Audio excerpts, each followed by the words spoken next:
салом, хабарҳои муҳими радиои озодиро аз рӯзи душанбе 6 октябр ман Хирумон ба Қузода тақдим мекунам. Дар Тоҷикистон дар тӯли як рӯз ҳаддиақал 200 сайти интернетӣ баста шудааст. Дар миёни онҳо шабакаҳои иҷтимоии Facebook, ВКонтакте, YouTube ва дигарҳо номбар мешаванд. Раҳбарияти хадамоти алоқаи Тоҷикистон ки масъулияти танзими бозори интернетро ба ӯҳда дорад мегӯяд, ҳеҷ амре барои бастани сайтҳои шабакаи ҷаҳонӣ надодааст. Раҳбари ин хадамот дар суҳбат бо ТАСС гуфтааст ки эҳтимол дорад кӯтаҳиҳои фаннӣ дар шабу рӯзи таҷрили Иди Қурбон сабаби баста шудани сайтҳо шудааст. айни замон бексабурӣ бархи шабакаҳои иҷтимоӣ ва сомонаҳоро айбдор кардааст ки аз ҳад зиёд сиёсатзада шуданд ва ба ҷои таблиғи сулҳу оромӣ ба гуфтаи вай дар ҷомеа низоъ бармеангезанду даъватҳову гуфтаҳои ифротиро нашр мекунанд.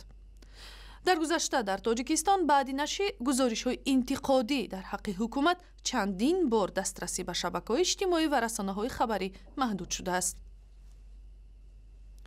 Амирқул Азимов раиси Кумитаи дифоъ ва амнияти Маҷлиси намояндагон мутмаин аст ки Тоҷикистон тавони ҳимоят аз тамомияти арзии худ ва таъмини амниятро дорад. Ин суханро ӯ имрӯз зимни суҳбат дар мавзӯи хатарҳои эҳтимолии гурӯҳи давлати исломӣ ки қаламравҳои умдаи Сурияву Ироқро зери назар гирифта ҳадафаш таъсиси хилофати исломӣ дар қаламрави кишварҳои мусалмоннишини ҷаҳон аст, зикр кард. تاریخ تاجیکستان رو میدونید، تاریخ ارتش خدمات‌های مخصوص تاجیکستان رو میدونید که چه وزینه ها به سر مردم اومد و همه تشکیل کردن و من باوری گفته میتوانم که آمادگی هست کدام طوری که اگر بنیادی باید به تاجیکستان رسیدگار باشد در مرد نابود بشود. мақомоти Тоҷикистон аз таҳдиди ҷангиёни гурӯҳи давлати исломӣ ҳушдор дода мегӯянд ки дар ҳайати ин гурӯҳ на камтар аз 200 шаҳрванди Тоҷикистон меҷанганд ва то имрӯз 30 нафари онҳо кушта шуданд. арзиши рубли Русия дар баробари доллар поин рафтааст ва акнун $1 ба 40 рубл наздик шуд. Дар давоми 3 моҳи гузашта рубли Русия ба сабаби таҳримҳои Аврупо ва Амрико ва нақши Русия дар муноқишаҳои Украина тадриҷан поин рафтааст. Дар моҳи июл $1 ба 34 рубл баробар буд. Арзиши рубли Русия аз соли 1991, яъне аз замони фурӯпошии Иттиҳоди Шӯравӣ аз наздик назорат мешавад ва онро нишонаи рушд ё ақибмондагии иқтисоди Русия медонанд.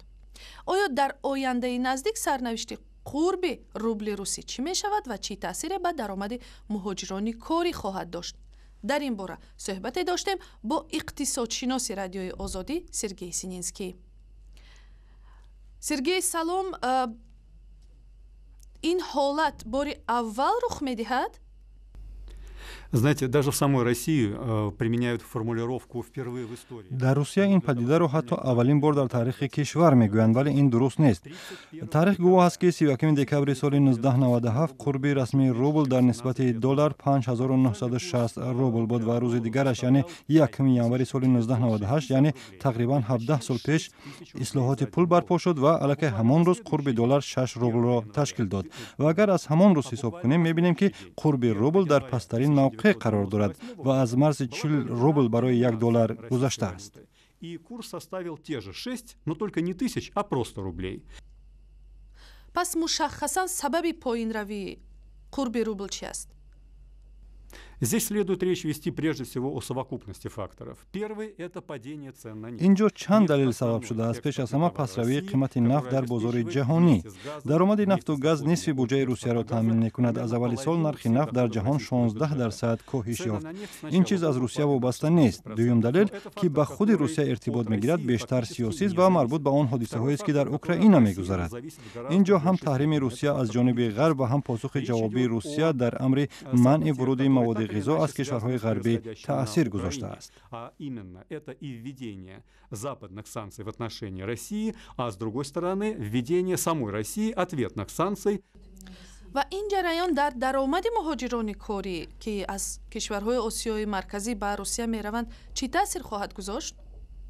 Здесь многое будет зависеть от того, в какой валюте осуществляются эти переводы. Если, предположим, гражданин... ҳама чиз аз он вобаста мешавад ки пул бо кадом арз интиқол мешавад. Агар шаҳрванди Тоҷикистон дар Москав ё кадом шаҳри дигари Русия кор карда маошашро бо рубли русӣ ба даст меораду як қисмашро ба Тоҷикистон интиқол медиҳад, эҳтимол аст ки тағйири қурби рубл дар нисбати доллар нақше дошта бошад, чунки ин поинравӣ тадриҷӣ будааст. Вале дар сурати бо доллар ё евро интиқол додани пулҳояш ба Тоҷикистон бо пули дар Русия кор кардааш ӯ арзи хориҷӣ камтар ба даст меорад.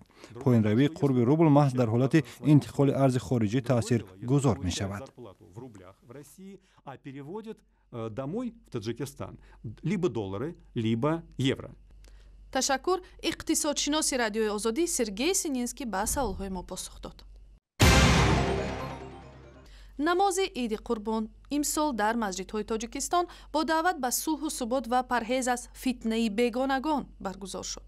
аз ҷумла Абдураҳим Холиқзода, раиси Кумитаи дини Тоҷикистон, ки дирӯз аз минбари масҷиди марказии Душанбе дар рӯзи таҷлили иди қурбон суҳбат мекард, гуфт: дар ҳар куҷое ки набошем, бояд аз ин ватан шукрона кунем, аз ин оромӣ ва сулҳу суботе ки дорем.